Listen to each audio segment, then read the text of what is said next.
अल्लाहुम्मा रब्बी इश्रह ली सदरी व यस्सिर ली अमरी वहलुल उक़दतम मिन लिसानी यफ़क़हू क़ौली।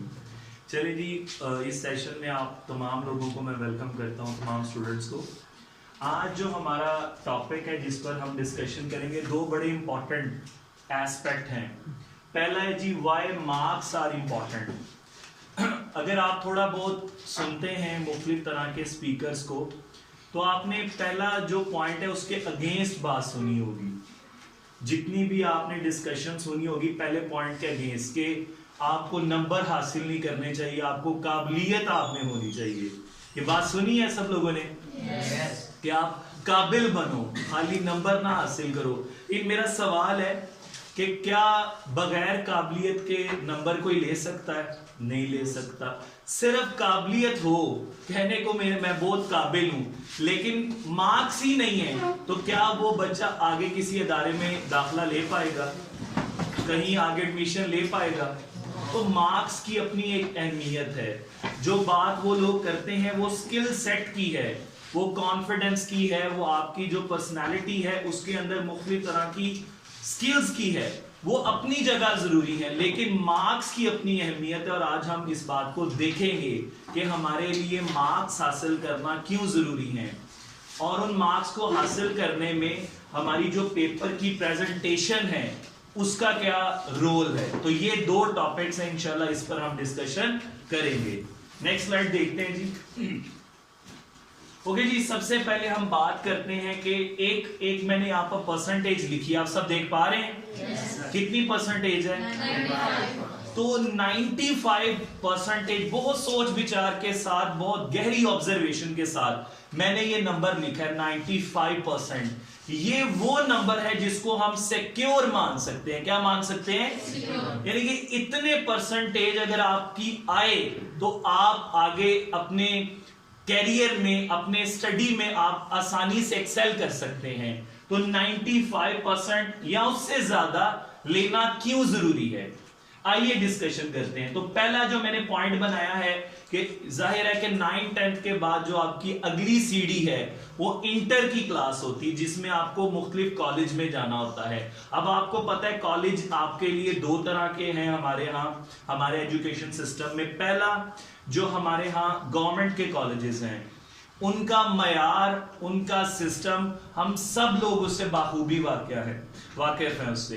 तो आप गवर्नमेंट स्कूल में से भी, आप में से कुछ लोग पढ़ रहे होंगे। कौन कौन पढ़ रहे हैं? तो मेजॉरिटी हमारे स्टूडेंट्स की है जो गवर्नमेंट स्कूल से पढ़ रही है। तो आप मुझे बताएं, क्या वहां पर तालीमी मयार बहुत आला है? तो उसमें दो तरह की राय हैं। जाहिर है ये टीचर पर डिपेंड करता है। कुछ जो टीचर्स हैं वो बड़े जिम्मेदार हैं, और उन टीचर्स की बदौलत हम कह सकते हैं कि जो हमारा जो सिस्टम है उस खास स्कूल का वो अच्छा है, लेकिन ज्यादातर ऐसा नहीं है। मैं भी इन्हीं अदारों से, गवर्नमेंट के अदारों से पढ़ा हुआ हूं, तो मैं जानता हूं कि वहां पर किस तरह से बच्चों को पढ़ाया जाता है और किस तरह से उनकी जो है वो तरबियत की जाती है। अगर देखें गवर्नमेंट के अदारे, गवर्नमेंट के स्कूल इतने ही अच्छे हों तो प्राइवेट अदारों की जरूरत क्या है, ये भी एक सवाल है। जाहिर है कि अब आपने नेक्स्ट जब जाना है तो कॉलेज में भी आपके पास चॉइस होगी, या गवर्नमेंट का कॉलेज या आपके पास प्राइवेट सेक्टर में। प्राइवेट सेक्टर में कॉलेज लेवल पर बहुत ज्यादा मेयारी अदारे कायम हो चुके हैं। अब उनमें जाने के लिए दो रास्ते हैं। एक, उनकी आप लंबी चौड़ी फीस पे करें लाखों में, ठीक है, और दूसरा तरीका है आप मार्क्स लें और वहां पर बिल्कुल फ्री पढ़ सकते हैं आप। अब आपको चूज करना है कि आपको कौन सा रास्ता इख्तियार करना है, ठीक है। तो अगर आपके 95% या उससे ज्यादा मार्क्स आते हैं या इससे थोड़े बहुत कम, तो आपको बिल्कुल 100% जो है वो स्कॉलरशिप पर एडमिशन आगे मिल जाएगा। तो ये पहला रीजन मैंने आपको बताया है कि क्यों जरूरी है इतने मार्क्स लेना।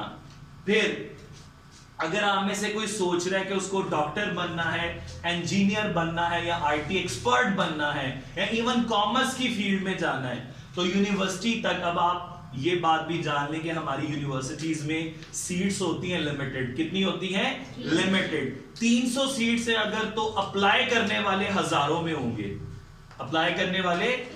और जाहिर है कि इन अदारों का जहां पर लिमिटेड सीट्स हैं वहां पर बहुत ही जबरदस्त किस्म की फैकल्टी और बड़ी जबरदस्त किस्म का इंफ्रास्ट्रक्चर होता है, बिल्डिंग्स होती हैं, क्लासरूम्स अच्छे होते हैं। तो जाहिर है कि उनके पास इतनी कैपेसिटी तो नहीं है कि वो सबको एडमिशन दे, तो लिहाजा कौन एडमिशन हासिल कर पाता है उन अदारों में जिनके कितने मार्क्स है 95% एंड अबव। ये आसानी से उन अदारों में जाकर एडमिशन ले सकते हैं और अपनी स्टडी वहां पर स्टार्ट कर सकते हैं। सो अगर आपने इनमें से कोई भी डिग्री लेनी है, किसी भी प्रोफेशन में जाना है, तो आपको मार्क्स चाहिए 9th-10th में। फिर जाहिर है इंटर में 9th-10th में मार्क्स लेंगे तो इंटर में जा पाएंगे, और इंटर में अच्छे मार्क्स आप रिपीट करेंगे तो आपको यूनिवर्सिटी में एडमिशन मिलेगा। और डेफिनेटली जब आप एक अच्छे अदारे से पढ़ेंगे, अच्छी यूनिवर्सिटी में पढ़ेंगे, तो वो आपकी ट्रेनिंग करेंगे। यूनिवर्सिटी में स्टडी के साथ ट्रेनिंग होती है। क्या होता है? ट्रेनिंग होती है। वो आपको आपकी प्रोफेशनल, देखिए इसलिए जो यूनिवर्सिटी की डिग्री है उसको प्रोफेशनल डिग्री कहते हैं। क्या कहते हैं? प्रोफेशनल का मतलब क्या होता है कि आप उस डिग्री को करो और उसके बाद अपने प्रोफेशन में अपना काम शुरू कर दो। जो आपको जॉब करनी है, जो आपको बिजनेस करना है, या जो भी आपका ड्रीम है, उस फील्ड में आप चले जाओगे। अब यकीन मानिए तो 95% सर ये तो क्या हर बच्चा तो नहीं ले सकता? डेफिनेटली हर बच्चा नहीं ले सकता, लेकिन कोशिश तो कर सकते हैं कि नहीं? कुरान मजीद में अल्लाह ताला ने क्या फरमाया है? इंसान के लिए वही है जिसकी वो कोशिश करता है। तो आप कम से कम कोशिश तो करें, अपने आप को चेंज तो करें, एक माइंडसेट तो बनाएं। हर काम की, हर अचीवमेंट की जो शुरुआत है वो एक सोच से होती है। तो हमारे स्टूडेंट अपने आप को, बहुत से स्टूडेंट होंगे जो इस काबिल ही नहीं समझेंगे, सर क्या मजाक कर रहे हैं, 90% और मैं, या 95% मैं, तो ये मुमकिन ही नहीं है, मैं तो मर के पास हो जाऊं, ये भी बड़ा अल्लाह का शुक्र होगा। ठीक है? नहीं, सोच चेंज करनी पड़ेगी आप लोगों को। समझ पा रहे हैं मेरी बात? और एक और बड़ी मजे की बात है कि आपका जो मेरिट फॉर्मूला बनता है, मैट्रिक के बाद आपने इंटर में जाना है, तो किस बेस पर जाएंगे? मैट्रिक की बेस पे। जितने मार्क्स लेंगे उसी हिसाब से अच्छा या बुरा कॉलेज आपको मिलेगा। फिर आपने ग्रेजुएशन में जाना है, या जो अपनी बीएस की डिग्री करनी है, यूनिवर्सिटी में जाना है, वो किस बेस पर आप जाओगे? वो आप इंटर प्लस मैट्रिक, यानी कि मैट्रिक ने जान नहीं छोड़ी आपकी। और फिर इवन आपने मास्टर्स करना है, तो बहुत सी डिग्री में अगेन मेरिट बनाने के लिए, आपका परसेंटेज बनाने के लिए, मेरिट बनाने के लिए, उसमें भी मैट्रिक के मार्क्स लगते हैं। तो कोई वईद नहीं है कि कल को शादी करने के लिए भी, निकाहनामे में भी उसकी परसेंटेज की जरूरत पड़े। ठीक है? तो कहने का मकसद है कि मार्क्स कितने ज्यादा इंपॉर्टेंट है मैट्रिक के।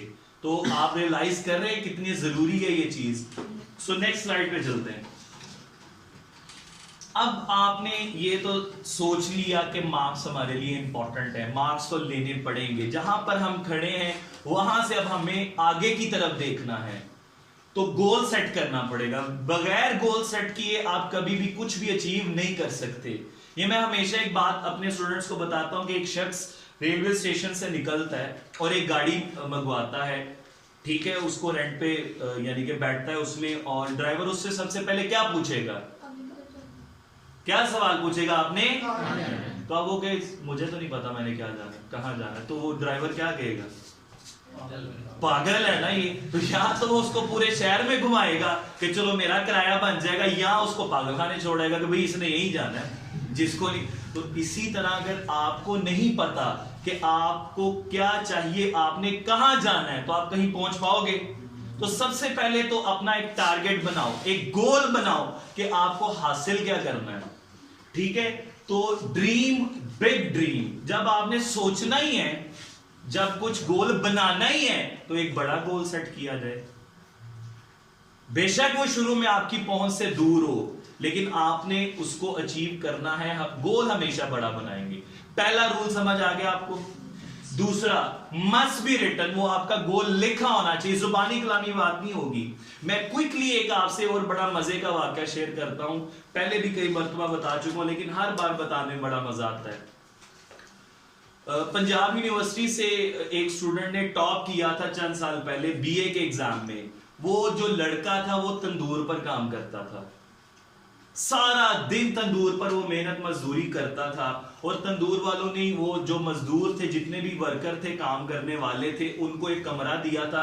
उस कमरे में वो रिहाइश करते थे और सारा दिन तंदूर पर काम करते थे। अब आप सिर्फ सोचें कि गर्मियों में उस तंदूर के आगे पूरा दिन खड़े होकर काम करना आसान काम है।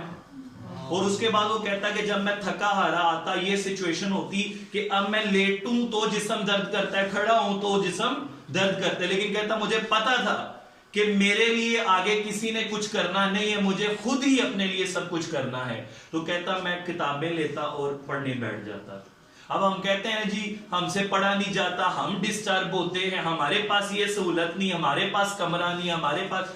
अब वो क्या कहता है, वो कहता है कि उन्होंने जो हमें कमरा दिया था, बाकी मजदूर भी जाहिर है वही रहते थे, उन्होंने टीवी भी देखना, गप्पे भी मारनी, हंसना और हर वो एक्टिविटी करनी जो वो करते हैं। तो क्या ये उनको मना कर सकता था कि भाई मैंने तो पढ़ना है, आप टीवी क्यों देख रहे हो? ये तो हार्ड कोई भी नहीं उसका। तो कहता मैंने उसी माहौल में पढ़ा। और कहता ये सबसे इंपॉर्टेंट लेसन है हमारे लिए, कहता मैंने अपनी हर किताब पर नंबर लिख लिए, हर किताब पर नंबर लिख लिए कि मुझे इस सब्जेक्ट में इतने इतने मार्क्स हासिल करने हैं। तो कहता जब मैंने उन मार्क्स को टोटल किया और जो मेरा रिजल्ट था, जब मैंने उन मार्क्स को टोटल किया और जो मेरे 4 नंबर उससे ज्यादा थे, तो गोल मस्ट बी रिटन, उसको लिखें। जब तक लिखेंगे नहीं तो वो गोल नहीं कहलाएगा।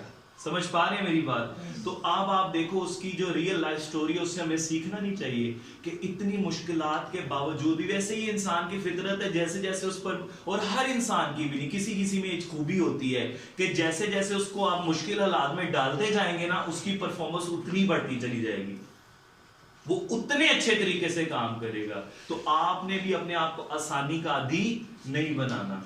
आज की आसानी कल की मुश्किल है, आज की मुश्किल कल की, ये सिंपल सा रूल है। समझ पा रहे हैं बेटा बात को?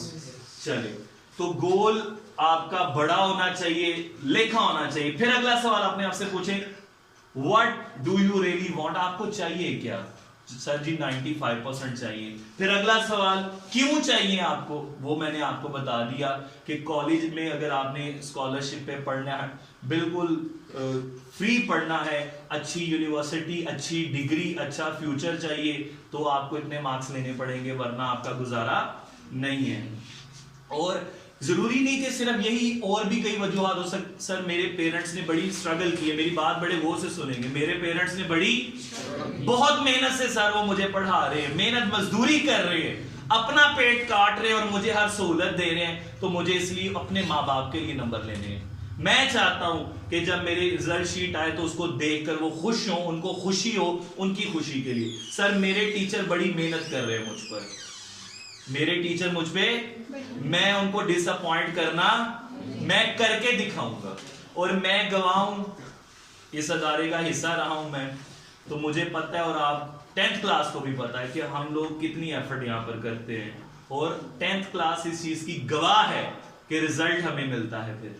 ठीक है, उसके बाद हाउ डू यू अचीव, तो ये आपका आखिरी सवाल होगा कि उसको हासिल कैसे करना है। वो आपका जो टेस्ट सेशन है, जो आपका, वो इस सवाल का जवाब है कि ये तरीका है, ये फॉर्मूला है, ये वो तरीका है। उस टेस्ट सेशन को मैं तो कहूंगा ये प्रैक्टिस सेशन है। ये क्या है? प्रैक्टिस करें।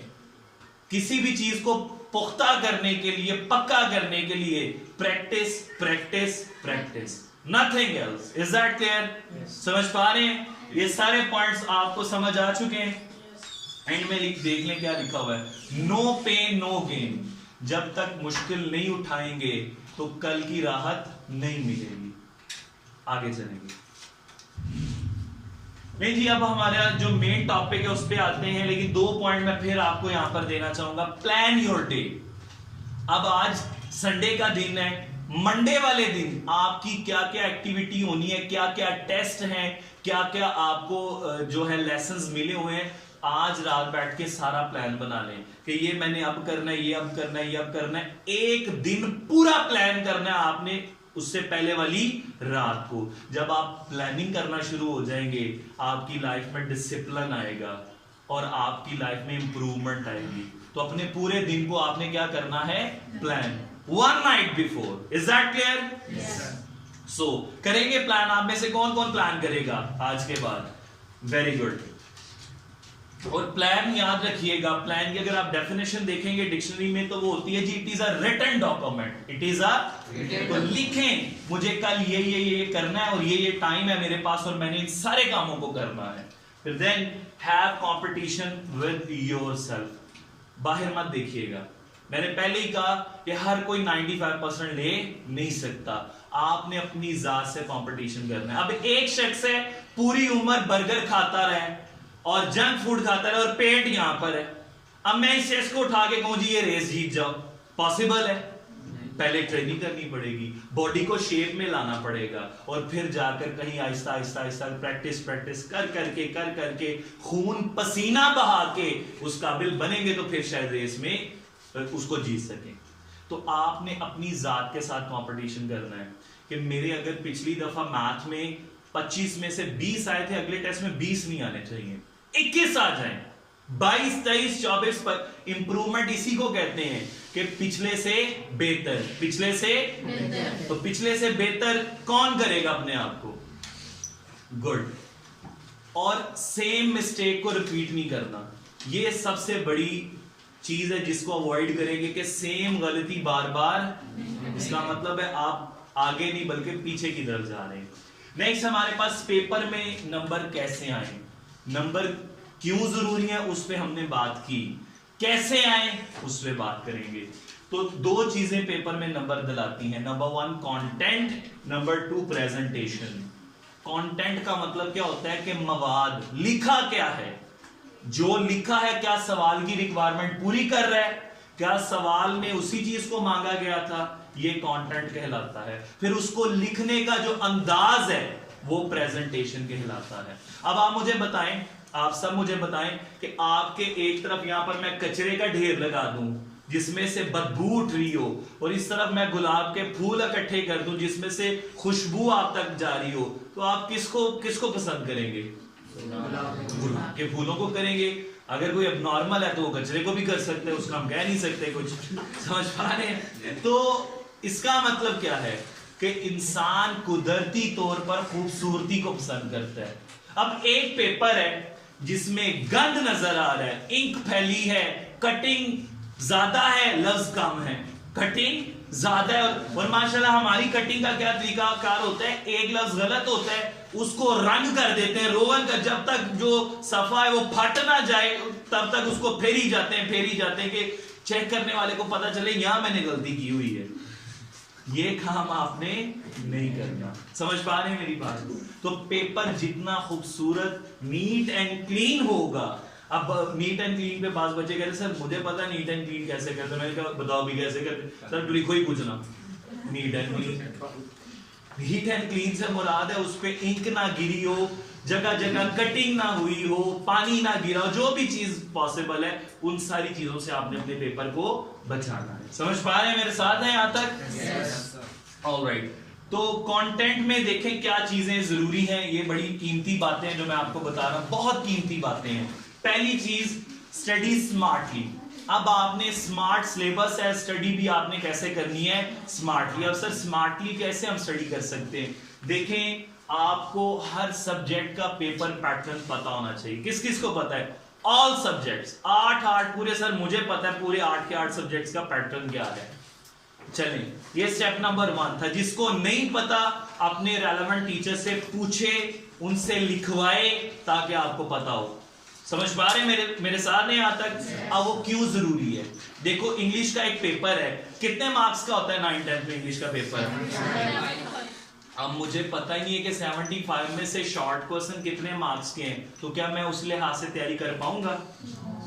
अब मुझे पता ही नहीं है कि 10th में ऐसे आना है या नहीं आना, समरी आनी है तो कितने मार्क्स की आनी है, उसमें मैंने कितना लिखना है कितना नहीं लिखना, ट्रांसलेशन आनी है या नहीं आनी, ये सारी चीजें। चले इंग्लिश के हवाले से बात करें। किस स्टूडेंट को पता है पूरी की पूरी मार्क्स डिवीजन कि सर मुझे पता है कि ये मेरे इंग्लिश का जो पेपर है उसमें ये वाले क्वेश्चन आने हैं और इस तरह से उनके मार्क्स है और उसी के मुताबिक मेरी सारी तैयारी है? एनीवन? चलिए ये पॉइंट याद रखिएगा, इस पॉइंट को अब आपने पूरा करना है। Not in English, math, chemistry, physics, every subject आप क्लियर हो कि सवाल कौन सा आना है, कितने नंबर का आना है, उसमें कितना कंटेंट लिखना है, क्या लिखना है, क्या ठीक है, ये टीचर की मदद लेंगे आपको अब एक्सपर्ट बनना पड़ेगा। ठीक है, अब आपको क्या बनना पड़ेगा, आप उस चीज से निकल जाए कि टीचर ही आपका हाथ पकड़ के चलाए, आपको एक्स्ट्रा भी कुछ करना पड़ेगा। एक्स्ट्रा अगर आपने रिजल्ट कुछ एक्स्ट्रा ऑर्डिनरी लेना है तो आपको मेहनत भी उसमें उतनी करनी पड़ेगी। अच्छा, बोर्ड पैटर्न फॉलो करते हैं। जो हमारे साइंस के सब्जेक्ट्स हैं उसमें ये 3 सवाल आते हैं। कौन कौन से? एमसीक्यूज, शॉर्ट और लॉन्ग।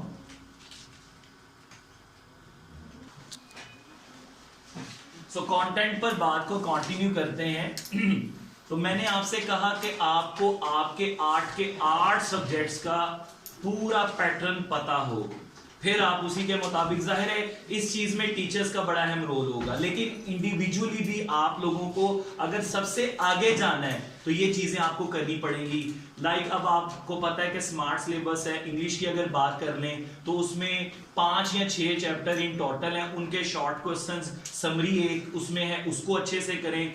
उसके अलावा आपने कॉम्प्रीहेंशंस करनी होती हैं। ठीक है, 9th में अगर हम बात करें तो टेंसेस, एक्टिव पैसिव हैं। 10th में बात करें तो डायरेक्ट इनडायरेक्ट हैं। ठीक है, ये एसेज है, ये सारी चीजों का आपको पता होना चाहिए। हर चीज की आपकी भरपूर प्रैक्टिस होनी चाहिए। उर्दू में अगर बात करें तो क्वेश्चन आंसर्स, नसर पारों की तशरीह, खुलासा जात, हर चीज का आपको इल्म हो कि किसके कितने मार्क्स हैं और क्या मेरा सारा कंटेंट, सारी लर्निंग पूरी हो चुकी है या नहीं। इस्लामियात की बात की जाए तो आयात के अंदर से कितने शॉर्ट क्वेश्चन आने हैं, अहादीस में से कितने आने हैं, मौज़ूआती मुतालिया में से कितने आने हैं, लॉन्ग कहाँ से आना है, क्या क्या चीजें, ये सारा आपको क्लियर होना चाहिए, फिर जाके बात बनेगी। समझ पा रहे हैं? और तैयारी आपने इस अंदाज में करनी है जैसे बोर्ड की रिक्वायरमेंट है। एक चैप्टर लिया लाइक केमिस्ट्री का, चैप्टर नंबर 1, अब ऐसे बेहतरीन किस्म के नोट्स आ चुके हैं, ऐसे जबरदस्त किस्म के टीचर्स हैं जो आपको गाइड कर सकते हैं। बेटा इस चैप्टर में से ये एमसीक्यूज हैं, इससे बाहर नहीं है, ये शॉर्ट है, इससे बाहर शॉर्ट, ये लॉन्ग है, इससे बाहर लॉन्ग। हर टीचर जो बोर्ड का तजर्बा रखता है वो आपको बड़ा बाखूबी ये बता सकता है। तो अपने टीचर्स को यूज करें, उनसे ये सारी इंफॉर्मेशन लें। हर चैप्टर का आपके पास एक भरपूर किस्म का एनालिसिस हो कि हाँ इसमें मुझे ये करना है, इससे बाहर मेरा पेपर। तो जब आपको पता होगा कि मुझे ये करना है, इससे बाहर पेपर नहीं आएगा, तो आप बहुत ज्यादा मार्क्स ले सकते हैं। हर चैप्टर को इस लिहाज से तैयार करें, एमसीक्यूज, शॉर्ट क्वेश्चन, फिर लॉन्ग क्वेश्चन। आप मुझे बताएं हमारे बोर्ड के इम्तिहान में अगर हम साइंस सब्जेक्ट की बात करें तो आप लोगों को इल्म होना चाहिए 70% मार्क्स किसके हैं, सिर्फ एमसीक्यूज और शॉर्ट क्वेश्चन के। अब एक बच्चा शुरू से एंड वाले पेज तक पढ़ी जा रहा है, ना सर ना पैर, तो क्या फायदा होगा उसका। अब आपको जैसा मैंने कहा अपने तरीके से तैयारी करनी है, एमसीक्यूज, शॉर्ट क्वेश्चन, फिर लॉन्ग पे आना है। लेकिन यूं करना है कि चैप्टर का कोई हिस्सा बचे ना। तैयारी सेक्शन वाइज होगी लेकिन चैप्टर में कोई चीज मिस भी ना हो। क्लियर हो पा रहे हैं, मेरी बात समझ पा रहे हैं? सो ये चीज अब आप फॉलो करेंगे लाजमी तौर पर। आगे चलते हैं। सो प्रेजेंटेशन के हवाले से सबसे पहले अब आप लोगों ने अपने हथियार तैयार करने हैं। आपने एक जंग लड़नी है, नंबरों की जंग है, उसमें आपके पास वेपन्स होने चाहिए। देखें अगर आपकी एक जंग है और जंग लड़ने चले गए हैं, सामने वाला जो है वो पूरी तैयारी के साथ राइफल और सारे वेपन्स है उसके पास, आप उधर जाके खड़े हो गए, मैं आ गया हूं जंग लड़ने, क्या होगा? एक शॉट में आपको फायरिंग कर देगा। ठीक है, तो अपने टूल्स पूरे करें। हम यही करते हैं। क्या जंग में ये होता है कि दुश्मन से मांग रहे थे 1 मिनट पिस्तौल दिखाना, तुम्हें मारना है मैंने, होता है इस तरह। लेकिन एग्जामिनेशन सेंटर में यही होता है, मार्कर देना, जरा पेन देना जरा। वैसे ही अब तो कोरोना का सीजन है तो आप शेयरिंग तो कर ही नहीं सकते, अपनी चीजें पूरी करें। सबसे पहले आपको क्या, ये मैं बोर्ड के पॉइंट ऑफ व्यू से बता रहा हूं, टेस्ट सेशन या प्रैक्टिस सेशन में ये चीजें अपनी पूरी करें थ्रू आउट, और बोर्ड में भी इसको लेकर जाएं। सबसे पहले आपको एक ट्रांसपेरेंट पाउच चाहिए। ज्योमेट्री जो होती है ट्रांसपेरेंट प्लास्टिक की जिप वाली, वो ले लें। उससे क्या होता है, आपको पता चल जाता है देखते ही कि मेरी सारी चीजें ज्योमेट्री में है या नहीं है। उसके अलावा आपको स्केल चाहिए होंगे। स्केल 2 पर्पस के लिए चाहिए, एक मार्जिन लाइन लगाने के लिए बड़े वाला स्केल लेना आपने, और दूसरा एंडिंग लाइन लगाने के लिए, डायग्राम्स, ग्राफ वगैरह बनाने के लिए, इस तरह की चीजों के लिए आपको छोटा स्केल लेना पड़ेगा, ठीक है। अगर आप देखें छोटे स्केल से मार्जिन लाइन लगाते हैं तो उसको रुकना पड़ता है और इस तरह से फिर ये दरमियान में जो स्पॉट बनता है ना, उससे आपकी जो पेपर की लुक है वो खराब होती है। तो इसलिए मार्जिन लाइन के लिए आपने बड़ा स्केल लेना है और छोटा स्केल आपने दूसरे अपने कामों के लिए लेना है। Is that clear? और ट्रांसपेरेंट प्लास्टिक का स्केल लेना आपने क्यों? जब आप डायग्राम बनाते हैं तो वो उससे क्या होता है कि वो स्केल के क्रॉस भी आप देख सकते हैं, तो आपको फिर पता चल जाता है कौन सी लाइन कहां आ रही है और कैसे आ रही है। दो स्केल समझ आ गई बात? दूसरा, मार्कर या पॉइंटर दो यूज कर सकते हैं आप, ब्लैक भी और ब्लू भी। बोर्ड के अंदर ब्लैक पॉइंटर मार्कर यूज कर सकते हैं, तो उससे बड़ा अच्छा एक लुक मिलता है पेपर को। ब्लैक भी यूज करें, मैं रिकमेंड करूंगा, मैं आपको सैंपल पेपर भी दिखाऊंगा, उसमें ब्लू से आप मेन क्वेश्चंस की हेडिंग ज्यादा ब्लू ही यूज करें, लेकिन क्वेश्चन नंबर के लिए, कोई यूनिट लिखने के लिए, रिजल्ट लिखने के लिए, छोटी छोटी चीजों के लिए आप ब्लैक जो है वो अपना मार्कर या पॉइंटर यूज करें, उससे पेपर की ग्रेस बहुत बढ़ती है। जब दो कलर का कॉम्बिनेशन आता है, ब्लू और ब्लैक का, तो पेपर बहुत खूबसूरत लगता है। Is that clear? फिर आपके पास इंक पेन होना चाहिए। इंक पेन के हवाले से बहुत जरूरी बात है, ये आपका मेन वेपन है, मेन टूल है। जो पेन आप टेस्ट सेशन में जिससे शुरुआत करेंगे, बोर्ड का पेपर भी उसी से ही करेंगे, क्योंकि वो रवा हो जाएगा, आपके हाथ में होगा, स्पीड एडजस्ट हो जाएगी, उसी को लेकर आपने चलना है। समझ पा रहे हैं? और उस पेन का ख्याल भी रखना है, उसको प्रॉपरली यूज करना है, वो खराब नहीं होना चाहिए। फिर आपके पास जाहिर है जो साइंस के स्टूडेंट हैं, इवन आर्ट्स के भी, उनके पास एक साइंटिफिक कैलकुलेटर होना चाहिए अपना। तो ये वो चीजें हैं जो आपकी जरूरत की है, सारी ज्योमेट्री आपकी पूरी होनी चाहिए इन टेस्ट सेशन। नेक्स्ट चलते हैं। सो उसके बाद बहुत सी इंपॉर्टेंट चीजें अब आने लगी हैं, बहुत जरूरी हैं। ये चीज जो मैं बताने लगा हूं, आता सब कुछ होता है लेकिन फिर मार्क्स कटते, इसकी मेन रीजन बड़े गौर से सुनेंगे, बहुत इंपॉर्टेंट बात है। पेपर को पढ़ना, अपने क्वेश्चन पेपर को, जब आपको बोर्ड का पेपर या टेस्ट सेशन में कोई पेपर आए, पहले क्वेश्चन को बागौर पढ़ें। हमारे स्टूडेंट क्या करते हैं, इवन मैं भी जब आपकी क्लास में था, जब पेपर मैं सारा देखता था ना, इतनी खुशी होती थी कि मुझे तो सारा आता है, अब तो पूरे मार्क्स आए। वो खुशी खुशी में सवाल गलत उतार लेना, मैथ का प्लस माइनस चेंज हो जाए सारा सवाल का गलत। तो एक्साइटेड नहीं होना, दिमाग से काम लेना है और एक क्वेश्चन को पूरा पढ़। बात करते हैं अपने सब्जेक्टिव पेपर की, और उसमें मैं जो चीज सिखाना चाह रहा हूं वो क्वेश्चन नंबर के हवाले से। किस हवाले से है? लाइक पहला क्वेश्चन तो एमसीक्यूज का हो गया, दूसरा जो क्वेश्चन होता है, तीसरा क्वेश्चन और चौथा क्वेश्चन, साइंस सब्जेक्ट की बात कर रहा हूं, वो शॉर्ट क्वेश्चन का सेक्शन होता है। 2, 3 और 4, ये तीन सेक्शंस किसके होते हैं? शॉर्ट। इस्लामियात या पाक स्टडी में 3-3 सेक्शंस नहीं होते, उनमें 2 सेक्शंस होते हैं। तो जिसमें जितने आपने अकॉर्डिंगली काम इसी पैटर्न से करना है। Is that clear? So like question 2 था, 3 था, 4 था, आपके पास खुली चॉइस है कि आप जो सेक्शन पहले करना चाहते हो आप करो। लाइक मैंने पेपर अटेम्प्ट करना, मैंने पहला ही क्वेश्चन करना है जो क्वेश्चन 2 है मेरा, तो मैं क्या लिखूंगा? क्वेश्चन नंबर 2, ये वाला नंबर आ जाएगा, क्वेश्चन नंबर 2। फिर मुझे 8 पार्ट्स अगर आए हुए हैं, कितने पार्ट्स है मेरे पास? 8। अब आपकी मर्जी है, आप पहला पार्ट करो, आप 8वां करो, आप छठा करो, लेकिन नीचे जो नंबर लगेगा वो वही नंबर होगा जो वहां पर क्वेश्चन का नंबर है। ये सबसे बड़ा पॉइंट है क्वेश्चन नंबर के हवाले से। लाइक अगर मैंने क्वेश्चन 2 का पहले 8वां पार्ट करना है, तो मैं ये नहीं कहूंगा मेरा तो ये पहला सवाल है तो इधर तो मैं क्वेश्चन 1 लिखूंगा, नहीं, आपने वही नंबर देना है जो आपके क्वेश्चन पेपर में उसका नंबर है। लाइक वो 8 है तो आप इधर क्या लिखोगे? 8। जब आप ये करोगे तो आपको क्वेश्चन लिखने की जरूरत, आपका टाइम बचेगा, वही टाइम आप अपने पेपर में यूज कर सकोगे। फिर भी बच्चे कुछ होते हैं कि नहीं सर मुझे वो डाउट है, मैं नहीं ये नहीं हूं, तो आप हेडिंग भी लिख सकते हैं क्वेश्चन नंबर के साथ, उसकी हेडिंग। अदरवाइज हेडिंग भी ना लिखें तो कोई प्रॉब्लम नहीं है, क्वेश्चन भी लिख सकते हैं, वो भी मना नहीं है, लेकिन आपने अपना टाइम वाइजली यूज करना है।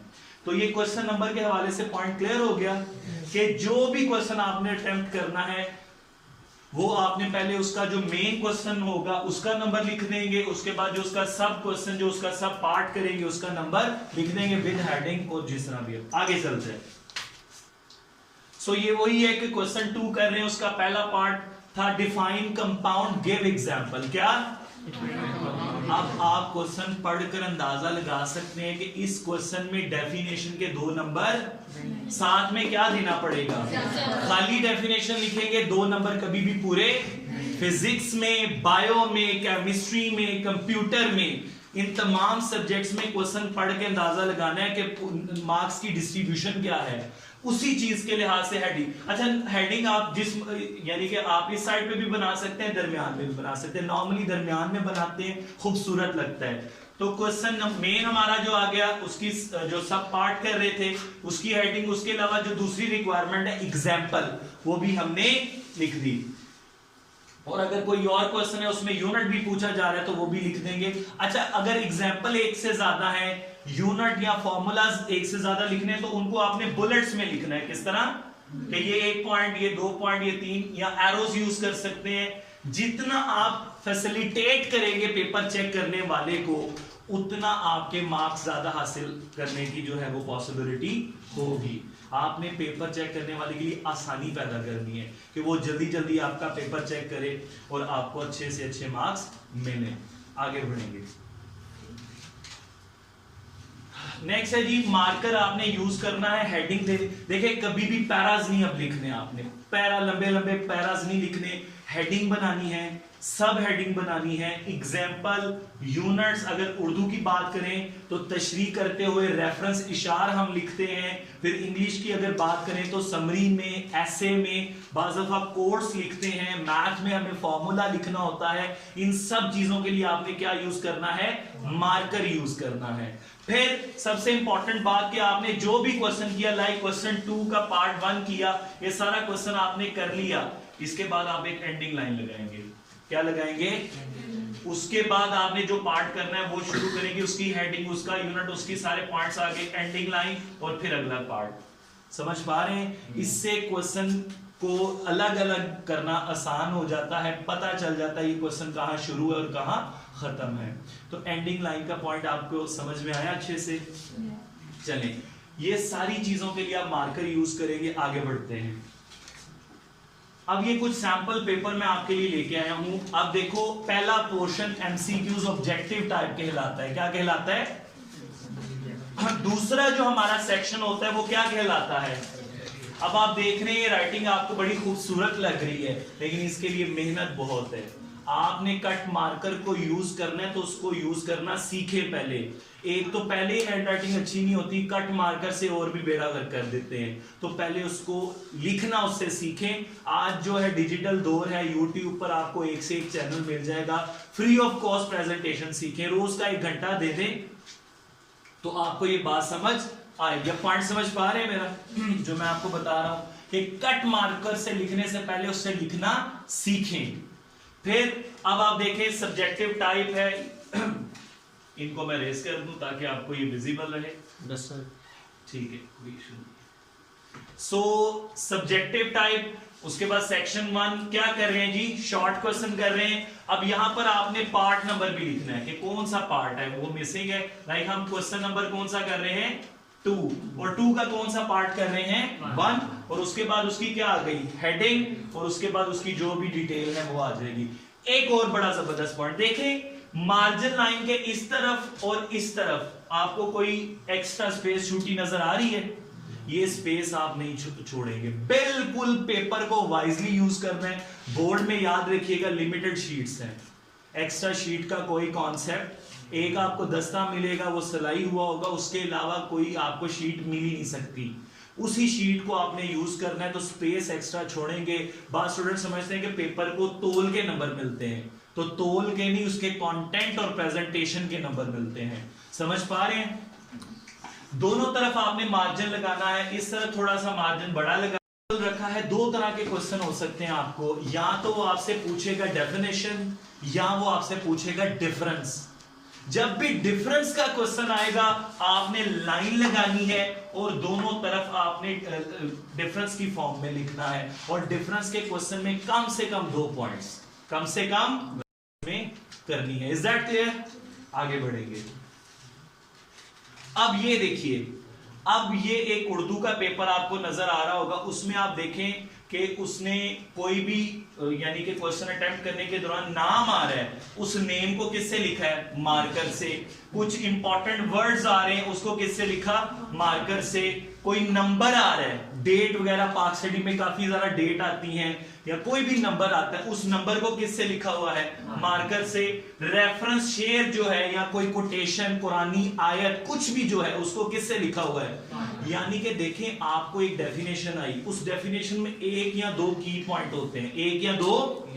वो की पॉइंट अगर उसको नजर आ गए ना तो आपके 2 मार्क्स पूरे आ जाएंगे। तो आप क्या करें, एक डेफिनेशन है कि उसमें जो 2 की पॉइंट है उनको मार्कर से लिखने की आदत डालें। टाइम लगेगा, लेकिन आहिस्ता आहिस्ता आपकी स्पीड बढ़ जाएगी, एडजस्ट हो जाएगी, और फिर टाइम भी आपका मैनेज होना शुरू हो जाएगा। तो क्या सीखा कि डेफिनेशन जब आएगी उसमें जो कीवर्ड्स होंगे उसको अंदर किससे लिखना है? मार्कर से लिखना है। समझ पा रहे हैं? मेरे साथ हैं? आगे चलेंगे, आगे चलेंगे। ये डिफरेंट। अब देखो, ये एक और पेपर है, नीटनेस की मैं बात कर रहा था। किसकी बात कर रहा था? तो आपको नीटनेस नजर आ रही है? क्या एक सिमेट्री नजर आ रही है या नहीं? किस कदर खूबसूरत और परफेक्शन है। Definition, symbol, mathematical form, unit, instrument, example, कोई चीज रह गई है बाकी? तो यूं देखिए, अगर आपका पेपर इस तरह से होगा तो मैं समझता हूं किसी को पढ़ने की जरूरत है, मार्क्स तो आपको मिलेंगे। तो ये प्रेजेंटेशन का इंपैक्ट है। छोड़िए सबको, अगर आप चेक करने वाले हो तो आप इसको बगैर पढ़े कितने मार्क्स देंगे? पढ़ने की भी जरूरत नहीं लग रही, हर चीज मिल रही है। तो देखें, ये जो मैंने कहा था फॉर्मूला, मेन चीज है, उसने किससे लिखी हुई है? मार्कर से। आप इधर भी यूज कर सकते हैं कि स्केलर क्वांटिटी, तो इसको किससे लिख लिया? तो मेरा पॉइंट समझ पा रहे हैं नहीं? आप आगे बढ़ेंगे। अब आप देखें, डायग्राम्स के हवाले से बड़ी एक कंफ्यूजन होती है, सर डायग्राम बनानी है या नहीं। बायो के स्टूडेंट, लॉन्ग क्वेश्चन है तो पूछी मत के सर बनानी है, यानी बनानी है। बायो में लॉन्ग क्वेश्चन में आ गया तो आप उसको बनाएंगे, पूछने की बात नहीं है। फिजिक्स में, केमिस्ट्री में तो खैर इतनी नहीं होती, फिजिक्स में कोई ग्राफ है, कोई डायग्राम है, तो वो लॉन्ग में है तो वो बनाएंगे ही बनाएंगे। शॉर्ट में अगर उसने पूछी डायग्राम है, ऑब्वियसली उसमें तो बनानी पड़ेगी, लेकिन एक्स्ट्रा मटेरियल भी आपने शॉर्ट क्वेश्चन में नहीं देना। समझ पा रहे हैं बेटा? ये पॉइंट क्लियर हो गया आप लोगों को? आगे बढ़ेंगे। So that is the end of this session. Hopefully आपको सारी बातें समझ आ गई होंगी। अगर आपका कोई भी क्वेश्चन है, कोई क्यूरी है, तो आप मुझसे पूछ सकते हैं। जी बेटा, कोई सवाल, कोई पॉइंट बाकी रह गया हो? कोशिश की है मैंने सारे एस्पेक्ट कवर हो जाएं और कुछ सैंपल पेपर भी दिखाए आप लोगों को। तो आप बेटा बस एक चीज, आखिरी बात यही बात करूंगा कि जो इंसान सोच सकता है उसे हासिल भी कर सकता है। मेहनत कीजिएगा। सर सगीर की लीडरशिप में इंशाल्लाह मुझे पूरी उम्मीद है, इनका साथ दें, बस इनका साथ दें, यकीन माने ये आपका साथ छोड़ेंगे नहीं कभी। इनका साथ मैंने देखा है, बड़े बड़े अच्छे बच्चे इन्होंने तैयार की। मुझे ये नहीं कहते, मैं कहता हूँ कि बड़े बड़े इन्होंने मेहनत की है, बड़े बड़े बच्चों को फाइनेंशियली सपोर्ट किया है, फीस ना होने के बराबर ली है। 9th-10th में कहते हैं ना, अपने हाथ से चलना सिखाया है। फर्स्ट ईयर में फिर उनका दिमाग कुछ और हो जाता है। तो बेटा ये इनकी तरफ से कोई कमी नहीं होगी, इसकी श्योरिटी मैं देता हूँ, ठीक है? मैं गारंटी देता हूँ इस अदारे में आपके ऊपर जितना काम होगा, बड़े से बड़े अदारे में भी इतना इंडिविजुअली नहीं वो करते, कलेक्टिवली पूरी क्लास को कर दिए, लेकिन ये पेन लेकर आपको चलाएंगे, आपका रिजल्ट बनाएंगे, हर फेवर आपको देंगे। आपने बेटा इनको फेवर देनी है, इनके साथ रहना है, जैसे ये चलाएंगे चलना है, पूरी मेहनत करनी है। और हम सब लोगों ने मिलकर आपसे इस अदारे का जो है नाम बनता है, ठीक है? आप इस अदारे के एक मेंबर हैं, फैमिली मेंबर हैं। टेस्ट सेशन हमारा शुरू है। टेस्ट सेशन में बेटा आप सबको इनवाइट करें, जो आपके दोस्त हैं, जो आपके रिलेटिव्स में हैं, उन्हें इनवाइट करें। स्पेशल टेस्ट सेशन है सर, जैसा ये मैं इनको अक्सर कहता हूँ, ये नहीं कि अब तो मैं इस अदारे का हिस्सा नहीं हूँ, लेकिन मैं तो हमेशा ही रहूँगा वैसे, लेकिन मैं ये कह रहा हूँ कि इन जैसा क्वालिटी टेस्ट सेशन मैंने देखा नहीं, ये सच्ची बात कर रहा हूँ। जिस तरह सर ने डिजाइन किया हुआ ना, वरना नॉर्मली क्या होता है कि मंडे को मैथ का तो अगले मंडे भी मैथ का, तो अगले मंडे भी मैथ के, इस तरह चलते हैं, ब्रेक नहीं आती, कोई रिवीजन नहीं होती। तो टेस्ट सेशन बड़ा जबरदस्त है। आपकी कंट्रीब्यूशन क्या है अदारे को कि आप सबको लेकर आए, जिसको भी अच्छा टेस्ट सेशन देना है उसको आप अपनी एकेडमी का कहें, या आपका घर है इसको आपने आबाद करना है। और इंशाल्लाह फिर जाहिर है कि मसले मसाइल होते हैं, जो भी इशू होता है, जो आपको लगता है ये कमी है, ये मेरे घर में कमी है, तो उसको भी तो हमने ही पूरा करना है ना, उसको हमने ही बेहतर करना है। तो आप सर को बताएंगे सर ये थोड़ा सा इशू है, इंशाल्लाह उस पर काम होगा, तो द बेस्ट आपको इंशाल्लाह बेटा क्वालिटी मिलेगी, हर चीज आप लोगों के लिए होगी। अब आपने भी वफा निभानी है, एक तरफ से तो होता है, मैं देखता आया हूँ 4 साल मैंने देखा है, लेकिन इंशाल्लाह इस दफ़ा आपने भरपूर साथ देना है, पूरी मेहनत करनी है, आपने हर बच्चे ने रिजल्ट लेके आना है। Result clear? थैंक यू बेटा। आज का सेशन